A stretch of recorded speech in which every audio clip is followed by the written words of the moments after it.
The cranberry sauce hadn't even been passed around when Margaret Whitfield decided to destroy me. She can't give you children. Divorce her.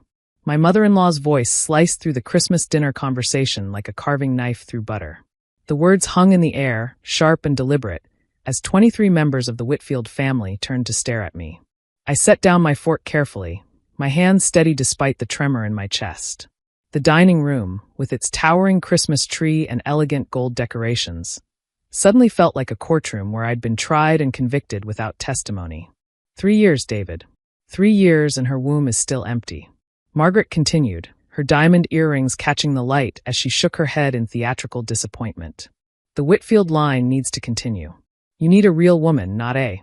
She paused, her lips curling, defective one.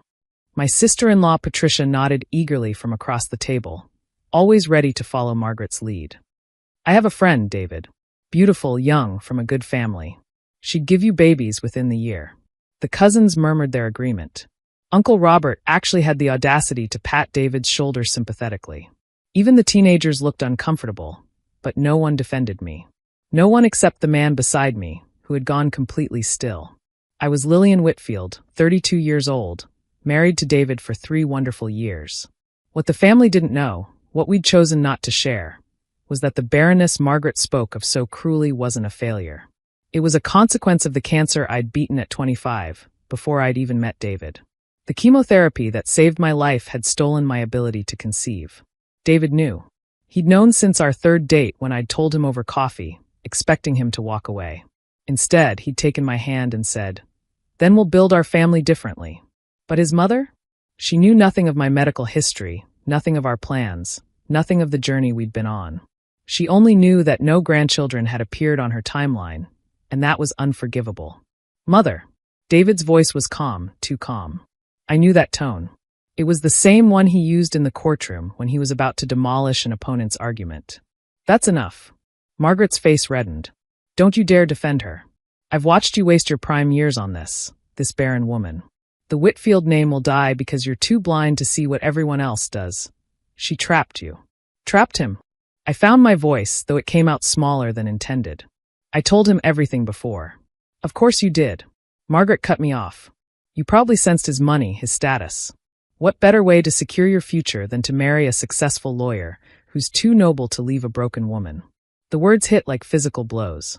Around us, the family watched like spectators at a blood sport. The Christmas music playing softly in the background, Silent Night, felt like mockery. David stood up slowly, reaching into his jacket pocket. You're right about one thing, Mother. I have been keeping secrets. The room held its breath. He pulled out a thick envelope, the kind that held legal documents. Lillian and I have been keeping something from all of you. He looked down at me, and the love in his eyes made my throat tight. We've been going through the adoption process for the past 18 months. Gasps rippled through the room. Margaret's mouth opened and closed like a fish out of water. Not only have we been approved, David continued, his voice gaining strength, but we've been matched. With triplets. 3 beautiful babies who need a home, who need parents who understand that family isn't just about blood. He turned to me then, and I saw tears in his eyes. Stand up, love. I stood on shaking legs, and he took my hand. There's more, he said, now addressing me directly while the family watched in stunned silence. I wasn't going to do this here, not like this, but I think it's perfect, actually. He reached into his other pocket and pulled out a smaller envelope. The agency called yesterday. There's a sibling, a 4-year-old girl named Emma. Her foster family can't keep her, and they asked if we'd consider. I gasped, my free hand flying to my mouth. We'd talked about Emma, had met her twice. She was shy, creative, had been through more in 4 years than any child should endure. The agency wanted to keep the siblings together, but 4 children at once. I know we said we'd think about it, David continued, but I already gave them our answer. All 4, Lily.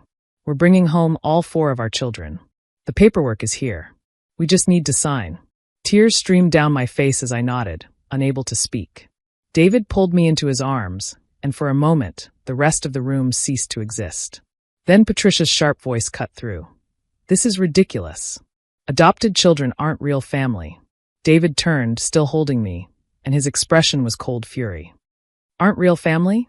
Tell me, Patricia, what makes family real? Is it DNA? Because if that's the case, I have some interesting news about your father's medical history that might change your perspective." Patricia paled. Everyone knew Uncle Robert had been adopted as a baby, though the family rarely discussed it. "Or as family," David continued. "About love? About choosing each other every day? About building something together despite challenges? Because if that's the definition, then Lillian has been more family to me than any of you who share my blood." Margaret stood, her face contorted with rage. "You're making a mistake. Those children will never be Whitfields. They'll never what?" David's voice was deadly quiet. "Never be loved? Never be accepted? Never be good enough for your country club friends." He laughed bitterly. "You're right. They'll never be the kind of Whitfields you want them to be. They'll be better." He looked around the room, meeting everyone's eyes. "Lillian and I have spent the last year preparing for our children. We've taken parenting classes, prepared their rooms, met with therapists to help with their transitions. We've done everything possible to be the parents they deserve. And not once, did we think we needed your approval. If you do this," Margaret threatened, "you'll be cut off. No inheritance. No family support. Nothing." David smiled then, and it wasn't a nice smile. "Mother, I'm a senior partner at my firm. Lillian runs her own successful marketing company. We don't need your money. As for family support," he gestured around the room at the silent relatives. "What support? The kind that tears down instead of builds up? The kind that attacks instead of embraces? We don't need that either." He turned back to me. "What we need is each other, and our 4 children who are waiting for us to bring them home." His voice softened. "The agency said we can pick them up on New Year's Day. Start the year as a complete family." I finally found my voice. "New Year's Day," I whispered. "That's perfect." "David," Margaret's voice was pleading now, realizing she was losing control. "Please, think about what you're doing. The family name will be carried on by 4 amazing children who will know they were chosen, wanted, fought for," David interrupted. "They'll know that family means showing up, supporting each other, and loving unconditionally. They'll never have to sit at a table and wonder if they're enough because someone will always tell them they are." He squeezed my hand. "We should go, love. We have a lot to prepare before we meet our children." I nodded, wiping my tears. As we turned to leave, I looked back at the table, at the beautiful spread that hid such ugly hearts, at the family that had never truly accepted me, at the life we were leaving behind. "Wait," I said softly. David paused, and I faced Margaret one last time. "I want you to know something. I loved your son enough to tell him the truth about my condition before we ever discussed marriage. I loved him enough to offer to let him go. And he loved me enough to stay, to plan a different future with me. That's what real love looks like. I'm sorry you've never experienced it." Margaret's face crumpled, but I was already turning away. As we gathered our coats, Uncle Robert stood. "David, Lillian, wait." He walked over to us, and to my surprise, extended his hand to David. "I was adopted," he said quietly. "Best thing that ever happened to me. Your children, they're lucky to have you both." "Thank you," David said, shaking his hand. "If you need anything," Robert continued, glancing back at the stunned table, "furniture for the kids' rooms, help with the move to a bigger place, anything, call me." It was a small gesture, but it meant everything. We left then, walking out into the cold December night. Snow was beginning to fall, soft and silent. David opened my car door, then paused. "I'm sorry," he said. "I should have stood up to her sooner. Should have protected you better." I touched his face. "You protected me when it mattered most. And you gave me the best Christmas gift, the promise of our family." He kissed me softly. 4 kids, Lily. Are we crazy? Probably. I laughed through my tears. But it's the best kind of crazy. As we drove away from the Whitfield mansion, I thought about the Christmas dinner we'd have next year. It would be chaotic, messy, loud, and absolutely perfect. For children who needed love, and 2 parents who had so much to give. Margaret was wrong about one thing. I hadn't trapped David. We'd saved each other. And now, we were going to save 4 little souls who needed to know that family wasn't about blood or perfection, or meeting someone else's expectations. Family was about choosing love, especially when, it didn't look like what others expected. Our phones buzzed with messages as we drove. Some from family members, probably angry or trying to smooth things over. I turned my phone off. There would be time for all of that later. Right now, I just wanted to go home with my husband and start planning for our children's arrival. "You know what?" I said as we pulled into our driveway. We should keep the Christmas decorations up until they come home. Let their first memory be walking into a home that's still celebrating. David smiled, that genuine smile I fell in love with. I love you, Lillian Whitfield. All of you. Even the parts others call broken.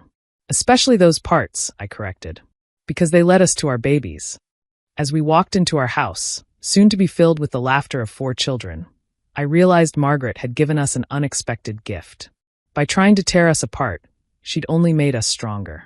By trying to shame us, she'd freed us from seeking her approval. Sometimes the best families are born not from blood, but from the ashes of judgment and the phoenix of unconditional love. Our children would know that truth from day one. And that was the greatest gift we could give them.